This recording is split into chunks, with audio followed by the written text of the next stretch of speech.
Hello বন্ধুরা, মোহনার দিকের আরও একটি নতুন ব্লগে তোমাদেরকে অনেক অনেক স্বাগত।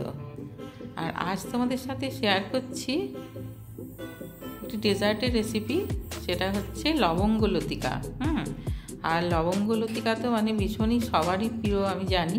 লবঙ্গ লতিকা তো দোকানে দেখলেই মনে হয় খেতে ইচ্ছে করে। এবারে ঠিক দোকানের মতোই কীভাবে টেস্ট আনবে, তো আমার ভিডিওটা অবশ্যই তার জন্য কিন্তু দেখতে হবে। আমি কীভাবে বানাচ্ছি প্লিজ দেখো।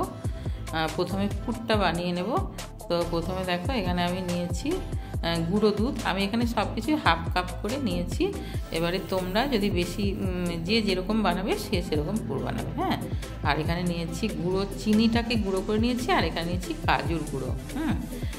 এবারে এগুলিকে সমস্ত শুকনো উপকরণগুলি আমি হাতে করে ভালো করে মেখে নিচ্ছি। তোমরা চামচে করেও এটাকে মেশাতে পারো, তবে হাতে করে মেশালে এটা একটু ভালো, মানে ঠিকঠাক মেশানোটা হয়।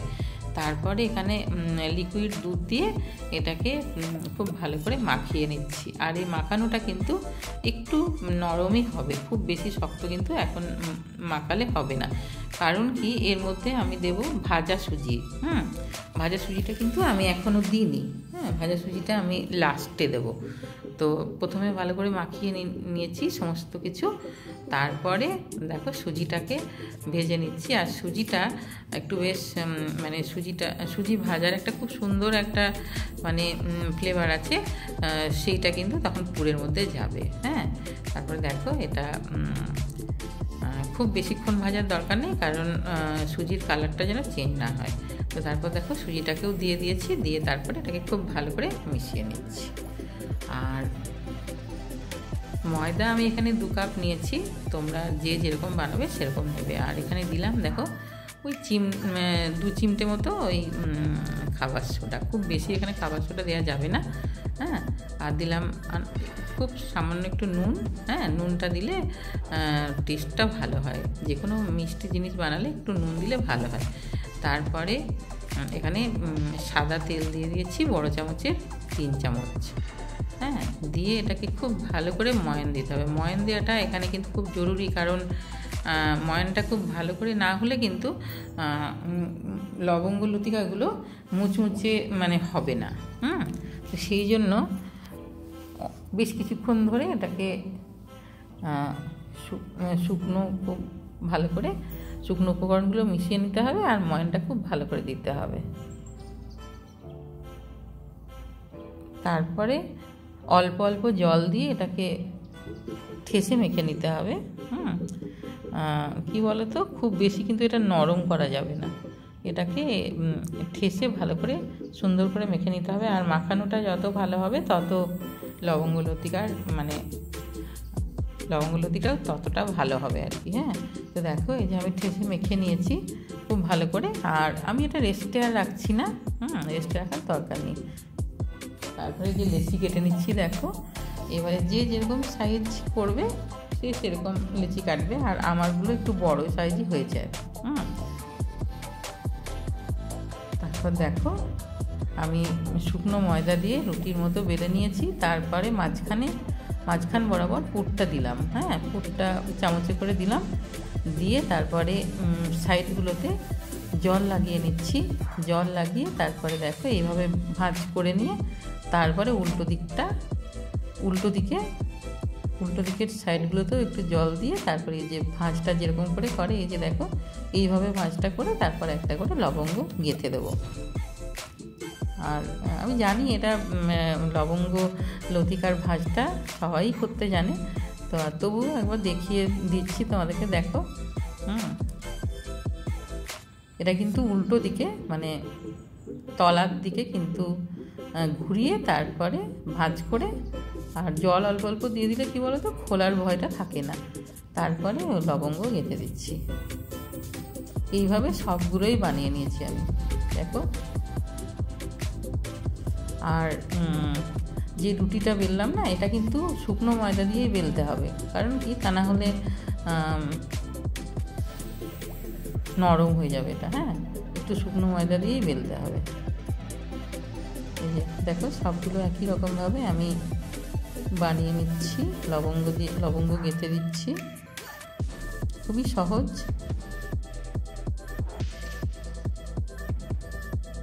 পুরটা ভরে তারপরে উল্টো দিকে ভাঁজটা দিয়ে তারপরে লবঙ্গ গেঁথে দিতে হবে।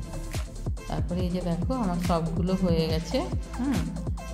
সবগুলো আমি করে নিয়েছি, বানিয়ে নিয়েছি। তারপরে তেলটা গরম হতে দিয়েছি। এবার তেলটা খুব বেশি গরম হতে দেওয়া যাবে না, হ্যাঁ, মোটামুটি হাতে ছোঁয়া যায় সেরকম গরম করে তারপরে আমি লবঙ্গ লতিকাগুলো ছেড়ে দিচ্ছি, হ্যাঁ, দিয়ে তারপরে এগুলিকে গোল্ডেন কালার করে ভেজে নেব।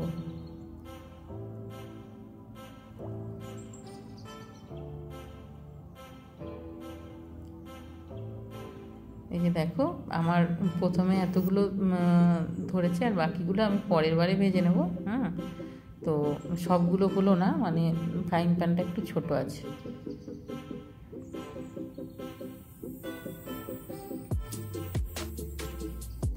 আর আঁচটা কিন্তু এখন বাড়ানো যাবে না, কারণ আঁচটা বাড়িয়ে দিলে এগুলো পুড়ে যাবে আর ওপর থেকে পুড়ে যাবে, ভেতরটা কিন্তু সেদ্ধ হবে না, হ্যাঁ, ভেতরটা ভাজা হবে না। তো সেই জন্য একটু আঁচটা কমিয়ে রেখে একটু ধৈর্য ধরে এগুলিকে ভেজে নিতে হবে মুচমুচে করে, উল্টে পাল্টে। আর এই সময় দেখো আমি এখন একটা চামচে করে উল্টে দিচ্ছি, কারণ তা না হলে ভেঙে যেতে পারে। আর একসঙ্গে যেহেতু আমি অনেকগুলো দিয়ে দিয়েছি, তো সেই জন্য না যাতে ভাঙে, সেই জন্য আমি চামচে করে আস্তে করে উল্টে দিলাম। তো এইভাবে এদিকে লাল লাল করে ভেজে নিতে হবে। আর আমার রেসিপিটি ভালো লাগলে তোমরা অবশ্যই কিন্তু একটা লাইক কমেন্ট করো, কেমন? তোমাদের একটা লাইক কমেন্ট আমাদের নতুন নতুন ভিডিও বানাতে ভীষণই উৎসাহিত করে।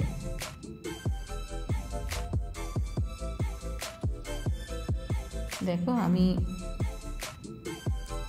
একটু সময় করেই কিন্তু এগুলো ভাজতে হবে, তাড়াতাড়ি করলে হবে না। তাড়াতাড়ি করলে কিন্তু ওই যে বললাম তাড়াতাড়ি লাল হয়ে যাবে ওপরগুলো, আর ভেতরটা তখন কাঁচার থেকে যাবে।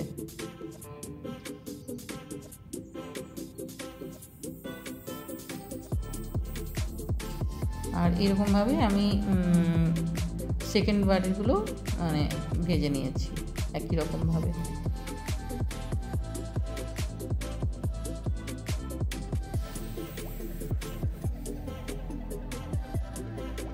দেখো এগুলো কি সুন্দর কালার চলে এসেছে, হ্যাঁ। তো এবারে এগুলিকে তুলে নেব। আর আমি একটা ওই ঝাঁঝরির মধ্যে তুলে নিচ্ছি যাতে তেলটা ঝরে যায় আর কি। একটা থালার ওপর একটা ঝাঁঝরি দিয়ে তার উপর তুলে নিচ্ছি, যাতে তেলটা এক্সট্রা তেল যেটা আছে সেটা যাতে ঝরে যায়।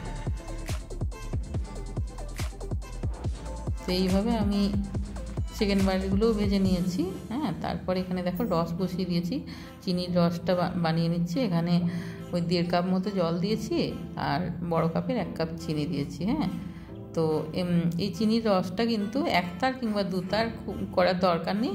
এটা হচ্ছে একটু চিটচিটে টাইপের হলেই এটাকে গ্যাসটা অফ করে রেখে দিতে হবে, হ্যাঁ। আর এই যে দেখো আমি সামান্য একটু এলাচি পাউডার দিয়ে দিলাম যাতে সুন্দর একটা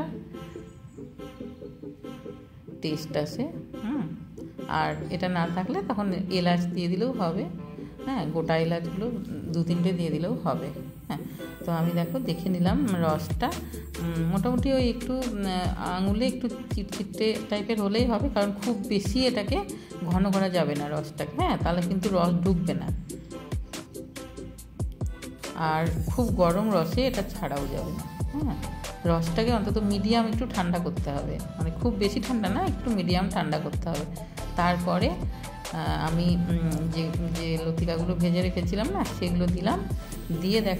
দিয়ে কিন্তু এগুলো খুব বেশিক্ষণ রাখা যাবে না, হ্যাঁ। ওই মোটামুটি 30-40 সেকেন্ড মতো রেখে তারপর তুলে দিতে হবে। আর রসটা কিন্তু এখানে খুব সহজেই ঢুকে যাবে, কারণ রসের যে খুব বেশি ঘন রস কিন্তু এখানে আমি করিনি ওই জন্য, তো আর ভেতরেও যেহেতু পুর ভরা আছে সেই জন্য কী বলো তো, খুব চ্যাটচ্যাটে রসটা কিন্তু এটা ভালো লাগবে না, হ্যাঁ। সেই জন্য বেশ একটা হালকা রস, ওটাই কিন্তু খেতে ভালো হবে। আর মোটামুটি ওই 40-45 সেকেন্ড মতো রেখে এটা তুলে নিতে হবে প্রথমবারেরগুলো। তারপরে আবার পরের বাড়িগুলো দিয়ে দেবো। এই যে দেখো হয়ে গেছে, এগুলো তুলে নিচ্ছি।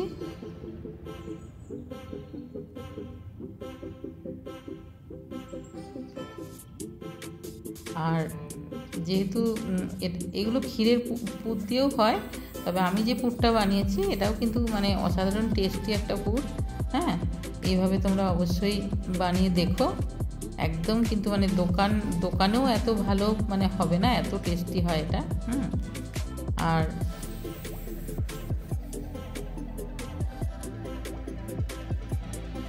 এই যে দেখো, আবার আমি বাকিগুলোও সমস্ত দিয়ে দিয়েছি, দিয়ে এরকম উল্টে উল্টে নিয়ে খুব বেশিক্ষণ না, যে বললাম ওই 30 থেকে 40 সেকেন্ড মতো রেখে কিন্তু তুলে নিতে হবে, তা না হলে এগুলো বেশি নরম হয়ে যাবে। হ্যাঁ,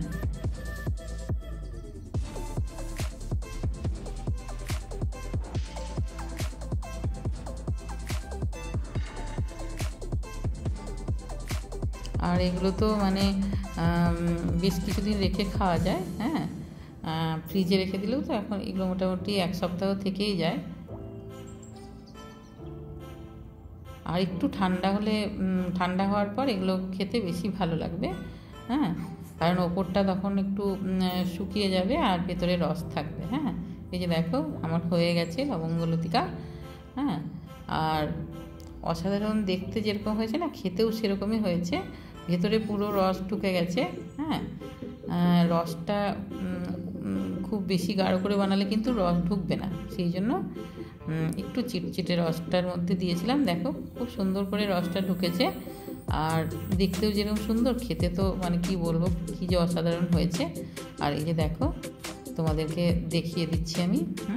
দেখো একদম ভেতরে কি সুন্দর সফট হয়ে গেছে, রস ঢুকে গেছে। আর যদি ভালো লাগে আমার লবঙ্গ লতিকা, তাহলে অবশ্যই তোমরা একটা লাইক কমেন্ট করো। সবাই খুব ভালো থাকবে।